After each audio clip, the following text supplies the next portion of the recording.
Hey guys, today is September the 16th, 2020, obviously. I don't know what I'm going to title this video as, to be honest. I tried doing this video the other night, and it just wasn't having it, so. Anyhow, you notice something a little different here.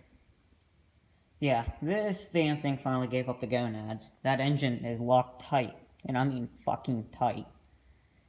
I don't know if it broke the rod or what the hell it did to that motor. I was just mowing, didn't do any other thing else. It had oil in it, so it didn't lock up. It didn't seize up because there was no oil in it, or lock up, or anything, whatever the hell you want to go by it as. It had oil in it. As you can tell, it had oil in it because you can see where the oil's leaking. I drained it. There was no big chunks of metal in there, so I don't know what the hell happened. You can see it's tight. These are fucking plastic fins. I don't know why the fuck they did that, but it's tight. It should spin freely like this one does. So. And this engine was in the LT166 that I had that I sold back in the beginning of summer. I got rid of it. So I kept that. And I kept the motor, and I'm glad I kept that motor. So I'm working in the process. Everything's hooked up. You know, the bad part is, all the safety shit that they have on everything. And now, if you jump it, if you take a pry bar or something metal and touch it against down there on the solenoid, it'll jump it and crank the motor over. But there's some kind of safety shit going on, and it won't allow it to crank. Because if you push the brake in like you're supposed to and turn the key, it has power to the battery light comes on. The oil pressure light, I don't need that one because this one doesn't have a spot to put the oil pressure, so I don't need that.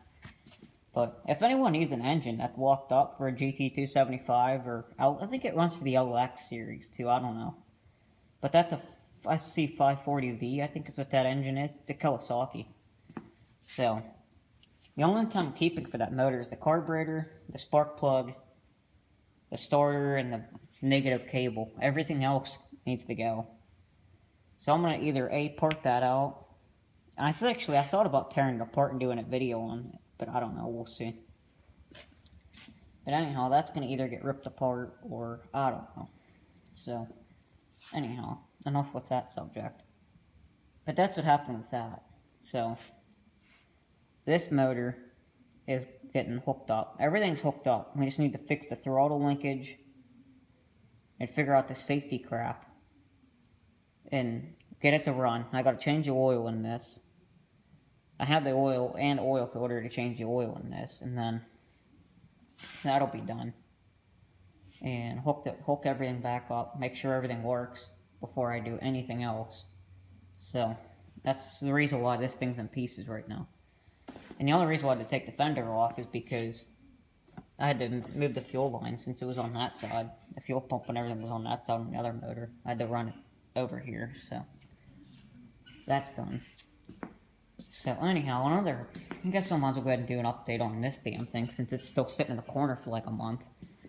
So anywho, I got the fuel pump for this. It's going to get put in this week, I hope. And I got to change the oil in it again. I got an AGCO filter for this, an oil filter for the little Super 55, which is down in the corn crib. It was up here, but we had to use it for something, so it's down there. I got the oil filter for this. I might have to get more oil for this, I don't know. But, that fuel pump there is bad. If you guys want to see I don't remember what the part number for that fuel pump was, but it was on the receipt, but I don't have the receipt with me. But here's the fuel pump for it. Okay, there's what the fuel pump looks like, an AGCO fuel pump. And here's the little sending unit for the temperature. And if you guys want to do the temperature sending unit from AGCO, there's the part number. So, you guys can pause that video. And here's the oil filter for it, I believe. If I'm right. Okay, this is the filter number for the Oliver.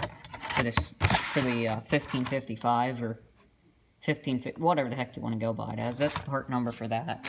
The part number for the Super 55, gas, I think it's gas or diesel, it don't matter. I think it's the same with that, but that's the part number for the Super 55. I don't know if that's the same, I don't know if this runs all through this actually might be the same part number as the 77s, I'm not sure. But that's enough with that project. So I'm hoping to get all this stuff in. And hopefully this little guy here is $50, and that pump was $150. If you guys want to know what the prices were. I don't remember what the prices were of those filters. One was $16, I think one was $12 for the oil filters, so. Anyhow, that's just, I figured I would go ahead and do an update video real quick, but. That's what the issue is with this, is that I gotta fix that. I'm not even gonna fix that motor, I'm just gonna get rid of it. I don't need more junk here. But I'm hoping to get this motor to run. That way I can use this to mow with, versus using that. And the zero turn over there, which I don't think there's any gas in it anyhow. So. And here, if you guys want to know how to hook these motors up, since the John Deere, the LX, the GTs, all have the choke up here. You could see the little, and that would be wide open on these, on this throttle. And the other throttle, because right here is choke. The choke does work. That's the only thing I was able to get to work on this whole entire motor. So, anyhow, this video is a little too much longer than what I wanted it to be, but that's okay. So, that's done. I gotta get this motor figured out and get it running again. And I'm sure there'll be a video. It might be a month from now before this damn thing gets running again, but we'll see. So, as always, you guys know what it is. Comment, rate, and subscribe. And I think that's going to do it for this video. And I'll tear into that motor once I'm done. Once I get this one to run, I'll tear into that one and see what the issue is with it. I'm thinking it probably blew the rod. I'm thinking it probably broke the rod. Because it was a bang whenever I was mowing, and then it locked itself up, so. And I cranked it over. You could hear the shit moving around in there that you shouldn't be able to hear, so. So that motor is junk. I'm getting rid of it. So, if you guys need a motor, right there it is. As always, please comment, rate, and subscribe.